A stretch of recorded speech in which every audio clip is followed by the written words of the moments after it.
সাদা ভাত বা রুটি লুচি পরোটা আবার পোলাও ফ্রাইড রাইস সব কিছুর সাথেই চিকেন কষা খেতে কিন্তু অপূর্ব লাগে। আর এই চিকেন কষা বানানোও ভীষণই সহজ। যদিও চিকেন কষা বানানোটা খুব একটা কঠিন কাজ নয়, তবে আমি কিভাবে চিকেন কষা বানাই আজ ভাবলাম আবারও আপনাদের সঙ্গে সেই রেসিপিটা শেয়ার করি। নিয়েছি এখানে আমি 2.5 কেজি উইথ বোন চিকেনের থাইয়ের পিস। গ্রেভির জন্য মশলা তৈরি করব, তার জন্য গ্রাইন্ডিং জারের মধ্যে 25 কোয়া রসুন, 1.5 ইঞ্চি আদার টুকরো, 5-6টা কাঁচা লঙ্কা আর তার সাথে দিয়ে দেব বেরেস্তা। মোটামুটি আমি এখানে 1 কাপ পরিমাণে ভাজা পেঁয়াজ বা বেরেস্তা দিয়ে দিলাম। আর দিচ্ছি 1/2 কাপ পরিমাণে ঘরে পাতা টক দই। এমন নয় যে ঘরে পাতা টক দই ব্যবহার করতে হবে, আপনারা দোকানের কেনা টক দইও ব্যবহার করতে পারেন। এবারে এই সমস্ত কিছু একসাথে ভালো করে আমি ব্লেন্ড করে নেব। যদি বাড়িতে বেরেস্তা বা ভাজা পেঁয়াজ না থাকে সেক্ষেত্রে আপনারা কাঁচা পেঁয়াজও ব্যবহার করতে পারেন। রান্নাটা করবার জন্য আমি অবশ্যই সর্ষের তেল ব্যবহার করব। এখানে আমি 1/3 কাপ পরিমাণে সর্ষের তেল দিয়ে দিলাম। তেলটাকে খুব ভালো করে গরম করে নিয়ে তেলের মধ্যে ফোড়ন দিলাম একটা বড় সাইজের তেজপাতা, 5 থেকে 7টা লবঙ্গ, তার সাথে 3টে ফাটিয়ে নেওয়া ছোট এলাচ। অবশ্যই লবঙ্গ, ছোট এলাচ এগুলোকে কিন্তু একটু ফাটিয়ে নিয়ে তবে ফোড়নে দেবেন। একটু দিলাম জয়িত্রী, তার সাথে ছোট ছোট 2-3 টুকরো দারচিনি আর 1/2 চা চামচ গোটা জিরে। এরপরে অবশ্যই 1 চা চামচ পরিমাণে চিনি ফোড়ন দিয়ে দেব। চিনিটা বেশ সুন্দর একটু ক্যারামেলাইজ হয়ে গেলে এর মধ্যে আমি বাটা মশলাটা দিয়ে দিচ্ছি, মানে বেরেস্তা, রসুন, আদা, কাঁচা লঙ্কা আর টক দইয়ের মিশ্রণটা দিয়ে দিলাম। গ্যাসের ফ্লেমটাকে মিডিয়ামে রেখে সমস্ত মশলা খুব ভালো করে আমি কষিয়ে নিচ্ছি।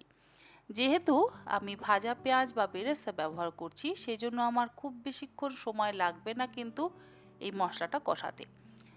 যদি পেঁয়াজ কুচনো ব্যবহার করা হয় তাহলে আপনারা 4টে পেঁয়াজ কুচনো কিন্তু ব্যবহার করবেন। গ্রাইন্ডিং জারের মধ্যে যেটুকু মশলা ছিল তার মধ্যে আমি 1/2 কাপ পরিমাণে জল নিয়ে সেই জলটা একসাথে দিয়ে দিলাম। আর পেঁয়াজ কুচিটাকে অবশ্যই ফোড়ন দেওয়ার পর তেলের মধ্যে দিয়ে ভালো করে ভেজে নিয়ে তারপর রসুন, আদা, কাঁচা লঙ্কা বাটাটা দেবেন। আর তার মধ্যে দইটাকেও ফেটিয়ে নিয়ে দিয়ে দেবেন। দিয়ে দিলাম এর মধ্যে 1 চা চামচ হলুদ গুঁড়ো, তার সাথে দিচ্ছি 2 থেকে 2.5 চা চামচ পরিমাণে কাশ্মীরি লঙ্কার গুঁড়ো। এতে রঙটা খুব সুন্দর হয়। আর দিলাম 1 চা চামচ ভাজা জিরের গুঁড়ো। এরপরে এর মধ্যে দিয়ে দেব 1/2 চা চামচ পরিমাণে শাহি গরম মশলার গুঁড়ো। সমস্ত কিছু দিয়ে মশলাটাকে আমি খুব ভালো করে কষিয়ে নিচ্ছি। গ্যাসের ফ্লেম লোতে রেখেছি। ফ্রিজের ঠান্ডা টক দই কখনোই কিন্তু ব্যবহার করবেন না। যদি আপনারা দই ফ্রিজে রাখেন, রান্না করবার কম করে 1 ঘন্টা আগে বা 40 মিনিট আগে ফ্রিজ থেকে বের করে নর্মাল তাপমাত্রায় এনে তারপরে কিন্তু রান্নাতে ব্যবহার করবেন। তা না হলে দই রান্নায় দিলে কেটে যাবে। অল্প অল্প পরিমাণে জল দিয়ে আমি মশলাটাকে খুব ভালোভাবে কষিয়ে নিচ্ছি।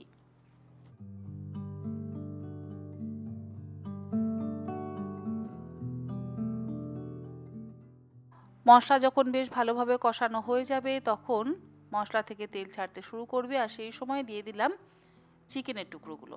মাংসের টুকরো কিন্তু আমি একেবারেই ম্যারিনেট করে রাখিনি। মাটন আমরা অনেক সময় ম্যারিনেট করি, তবে চিকেন ম্যারিনেট করবার কোনোই প্রয়োজন পড়ে না। এবারে মশলার সাথে মাংসের পিসগুলোকে দিয়ে গ্যাসের ফ্লেমটাকে মিডিয়াম টু হাইতে করে দিয়ে খুব ভালো করে কষিয়ে নেব। যেহেতু টক দই ব্যবহার করেছি আর জল তো অল্প ব্যবহার করেইছি মশলা কষানোর সময়, তাই আর আলাদা করে আমি খুব বেশি জল ব্যবহার করলাম না মাংসটা কষাবার সময়। মিনিট 10 সময় ধরে আমি মাংসটা কষিয়ে নেওয়ার পর এর মধ্যে দিয়ে দিচ্ছি স্বাদ অনুসারে লবণ। লবণ দিলেই মাংস থেকে যথেষ্ট পরিমাণে জল বেরোবে, তাই খুব বেশি জল দিয়ে মাংস রান্না করবার একেবারেই প্রয়োজন নেই। লবণটা দিয়ে ভালো করে মিশিয়ে নিয়ে ঢাকা দিয়ে গ্যাসের ফ্লেমটাকে লোতে রেখে আমি মাংসটা সেদ্ধ হওয়ার জন্য অপেক্ষা করব। মোটামুটি 10 থেকে 15 মিনিটের মধ্যেই কিন্তু মাংসটা সুন্দর সেদ্ধ হয়ে যাবে। তবে 10 মিনিট পর আমি ঢাকাটাকে একটু খুলে নিলাম। ধীরে ধীরে দেখুন মাংস থেকে যথেষ্ট পরিমাণে জল রিলিজ করছে। আলাদা করে জল কিন্তু আমি এখনো পর্যন্ত দিইনি। মাংসের নিজস্ব জল আছে, তাছাড়া আমরা টক দই ব্যবহার করেছি। আর লবণ দিলেই মাংস থেকে জল বেরোয়, তাই খুব বেশি জল ব্যবহার একেবারেই করবেন না। ভালো করে আবারও একবার মিশিয়ে নিয়ে আবারও ঢাকা দিয়ে লো ফ্লেমে মিনিট 4-5 রেখে দিলাম। এইভাবে ধীরে ধীরে ঢাকা দিয়ে দিয়ে কিন্তু আমাদের এই কষা মুরগির মাংস করতে হবে। মাংসের টুকরোগুলো কিন্তু মোটামুটি 80% আমাদের সেদ্ধ হয়ে গেছে, তবে আরেকটু মাংসটা সেদ্ধ করব। সেই জন্য ভালোভাবে আমি আবারও একবার মিশিয়ে নিলাম। আর এর মধ্যে আমি দেব কয়েক কোয়া গোটা রসুন। চিকেনের মধ্যে যদি একটু গোটা রসুন ব্যবহার করা হয়, স্বাদটা ভীষণ ভালো হয়। মোটামুটি আমি এখানে 5 থেকে 7টা গোটা রসুন ব্যবহার করলাম। আর হাফ কাপ পরিমাণে গরম জল দিয়ে দিলাম। গরম জলটা দিয়ে এবারে ঢাকা দিয়ে আরও 5 মিনিট আমি চিকেন কষাটাকে রান্না করে নেব, মানে চিকেনটাকে একদম 100% সেদ্ধ করে নেব।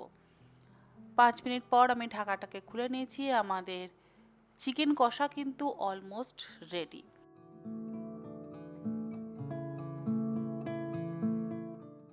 চিকেনের টুকরোগুলো একদম সুসেদ্ধ হয়ে যাওয়ার পর গ্যাসের ফ্লেমটাকে আমি বন্ধ করে দিয়েছি। আর একটু জায়ফল আমি গুঁড়ো করে নিয়ে এই মাংসের মধ্যে দিয়ে দিলাম। শাহি গরম মশলার গুঁড়ো মাংস কষানোর সময়তেই ব্যবহার করেছি, তাই রান্নার শেষে আর শাহি গরম মশলার গুঁড়ো দিলাম না, জায়ফল গুঁড়ো দিলাম, যাতে স্বাদ এবং গন্ধ দুটোই দ্বিগুণ মাত্রায় বৃদ্ধি পাবে। ঢাকা দিয়ে 5 মিনিট স্ট্যান্ডিং টাইমে রাখার পর ফ্রাইড রাইসের সাথে আমি এই চিকেন কষাটা আজকে সার্ভ করছি। যেহেতু গরম আছে সেই জন্য গ্রেভিটা একটু পাতলা মনে হচ্ছে, ঠান্ডা হয়ে গেলেই গ্রেভিটা একদম ঘন হয়ে যাবে।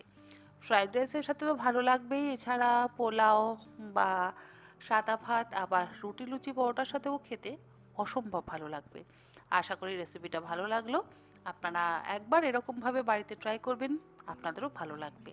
ভালো থাকবেন সবাই।